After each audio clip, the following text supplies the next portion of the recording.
Acara ini dipersembahkan oleh Pemirsa, sepasang kakek nenek menjadi korban kecelakaan akibat tersangkut bendera partai yang dipasang di jalan. Akibat kecelakaan tersebut, kedua korban mengalami luka serius di bagian wajah hingga harus dibawa ke rumah sakit. Kecelakaan. Gara-gara bendera jatuh ya. Sejumlah pengendara merekam sepasang kakek dan nenek yang terluka setelah mengalami kecelakaan tunggal. Mereka mengalami kecelakaan disebabkan tersangkut dari alat peraga kampanye, yaitu bendera salah satu partai hingga terjatuh di flyover Kuningan Mampang, Jakarta Selatan. Akibat luka yang cukup serius, kedua korban langsung dibawa ke rumah sakit. Dari arah sono ya. Pas saya lewat itu abangnya udah, yang ada ibu-ibunya udah tiduran. Yang bapak satunya saya berdarah semua kematian. Itu kenapa, Bang? Karena ini nih, bendera ini nih. Nyangkut benderanya. Akibat kejadian ini, Ketua Panwaslu Kecamatan Mampang Perapatan langsung mendatangi lokasi.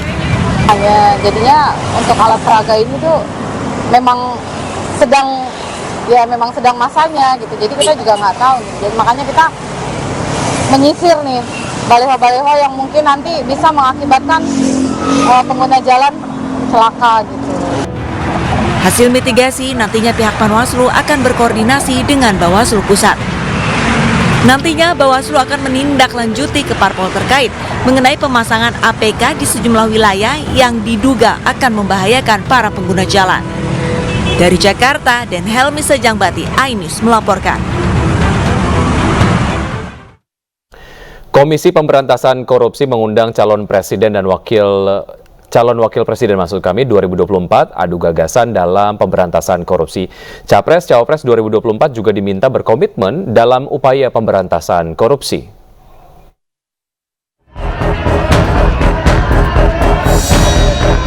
Jelang pelaksanaan debat keempat yang akan diikuti calon wakil presiden 2024 minggu nanti, Komisi Pemberantasan Korupsi mengundang calon presiden dan calon wakil presiden 2024 dalam kegiatan Paku Integritas.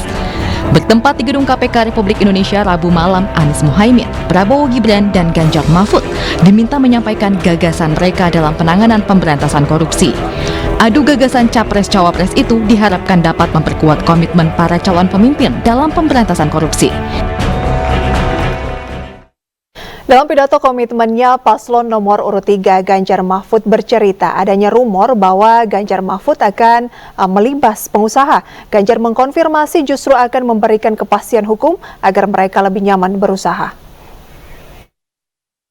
Saya bertemu dengan pengusaha, awalnya terjadi cerita atau rumor bahwa ya kalau Pak Ganjar dengan Pak Mahfud jangan-jangan ini dilibas semuanya ini. Lalu kami mengkonfirmasi kepada para pengusaha, benarkah kejadian itu, benarkah perasaan itu yang Anda rasakan? Tidak, Pak. Kalau kami berusaha dan ada kepastian hukum, maka pada saat itulah sebenarnya kenyamanan kami akan terjaga. Kami hanya memberikan contoh saja, bahwa komitmen itu ditunjukkan dengan evidence base, dengan sebuah bukti seperti apa yang tadi ditampilkan di depan. Pemirsa, dalam laporan harta kekayaan para kandidat Pilpres 2024, Prabowo Subianto tercatat sebagai capres paling kaya dengan total LHKPN 2,04 triliun rupiah. Sementara Mahfud MD tercatat sebagai cawapres dengan total kekayaan terbanyak, yakni 29,5 miliar rupiah.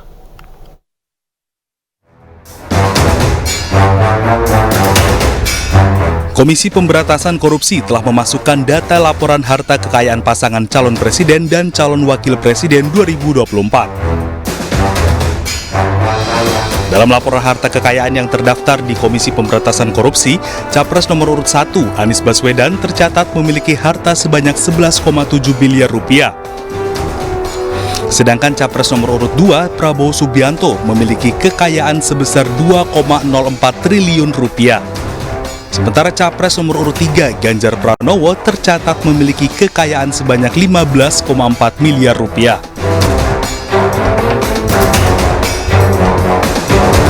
Untuk calon presiden, Cawapres nomor urut 1, Muhaimin Iskandar, tercatat memiliki kekayaan 25,9 miliar rupiah. Cawapres nomor urut 2, Gibran Rakabuming, memiliki kekayaan sebanyak 25,5 miliar. Sedangkan Cawapres nomor urut 3, Mahfud MD, tercatat memiliki kekayaan 29,5 miliar rupiah. Berdasarkan Peraturan KPU nomor 19 tahun 2023 tentang pencalonan peserta pemilu presiden dan wakil presiden, KPU mengumumkan hasil kekayaan masing-masing calon di situs LHKPN KPK RI. Tim Liputan iNews melaporkan. Bawaslu Kota Medan memeriksa 3 orang terkait beredarnya video Kepala Bidang SMP Dinas Pendidikan Kota Medan yang mengarahkan sejumlah guru untuk mendukung paslon Prabowo Gibran. Video ini heboh sebab seharusnya aparatur sipil negara atau ASN bersikap netral dalam Pilpres. Bapak Ibu, Pak Andi, Pak Suryanta mengarahkan PGRI ke politik. Benar, kita arahkan politik. Tapi tidak kita di dalam politik itu, kita bukan mencalek Bapak Ibu. Tapi setelah di politik bisa menguntungkan. Iya, menguntungkan kepentingan kita, kenapa tidak? Dan saya katakan tadi, Anda tak ada nilai dosa. Kalau ada nilai dosa, kita mundur. Itu aja, Bapak sekalian. Saya rasa itulah komitmen yang harus kita pegang. Bapak Ibu sekalian.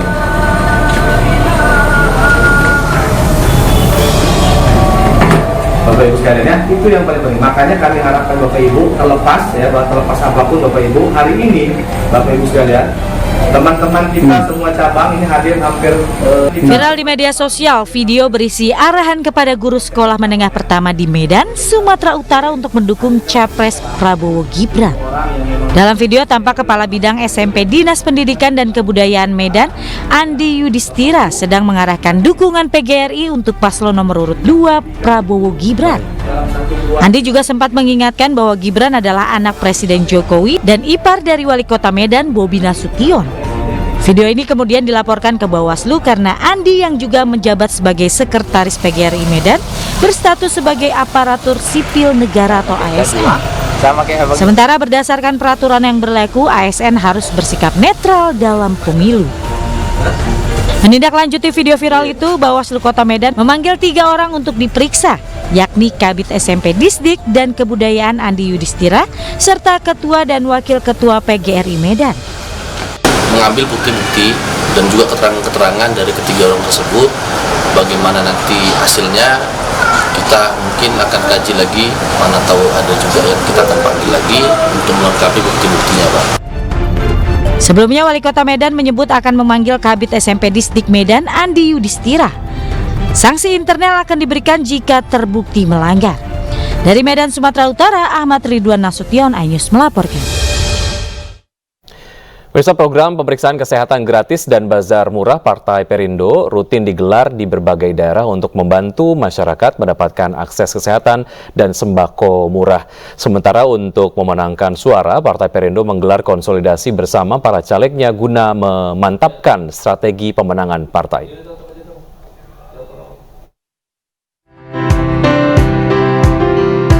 Warga Desa Caringin, Kecamatan Cisoka, Kabupaten Tangerang, Banten sangat antusias mengikuti pemeriksaan kesehatan gratis yang digelar Ketua Umum Partai Perindo Haritanu Sudibyo yang juga caleg DPR RI Dapil Banten 3. Digelar bersama caleg DPRD Provinsi Banten 4 Tangerang Partai Perindo, Desi Digeria, warga juga mendapat layanan minyak goreng murah yang dapat ditebus hanya Rp5.000 per liter.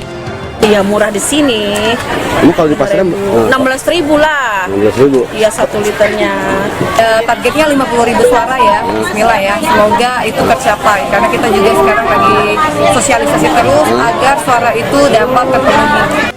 Sementara di Jakarta, tim koordinator pemenangan caleg DPR RI Valencia Tanusudibyo bersama caleg DPRD DKI Dapil 9 Dina Masyusin melakukan konsolidasi di kantor DPP Partai Perindo Jakarta.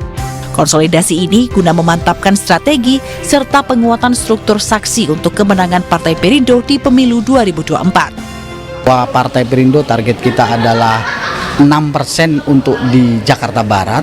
Untuk itu kami memantapkan kembali supaya teman-teman tetap satu tujuan untuk pemenangan Partai Perindo. Ini kita sampaikan untuk di 3 kecamatan khususnya ya, Dapil 9 itu pemantapan aja. Pemantapan dalam perekrutan koordinator untuk suara dari Ibu Valencia maupun Pak Haji Dina Masyusin. Konsolidasi Partai Perindo bersama caleg DPR RI dan DPRD Provinsi diharapkan dapat menguatkan pilihan masyarakat kepada Partai Perindo dan pasangan Capres-Cawapres nomor urut 3 Ganjar Mahfud pada pemilu 2024. Tim Liputan iNews melaporkan.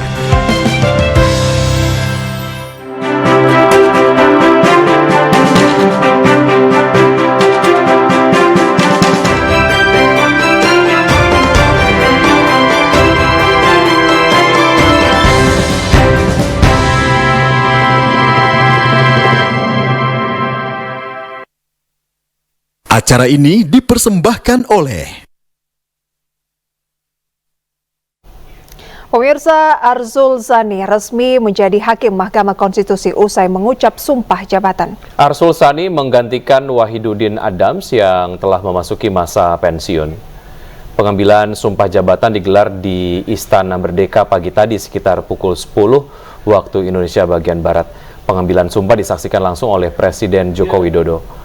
Usai mengucap sumpah jabatan, Arsul Sani menandatangani berita acara yang juga ditandatangani Jokowi. Arsul Sani terpilih sebagai Hakim Konstitusi berdasarkan hasil uji kelayakan dan kepatutan yang digelar di Komisi 3 DPR yang kemudian disahkan oleh rapat paripurna.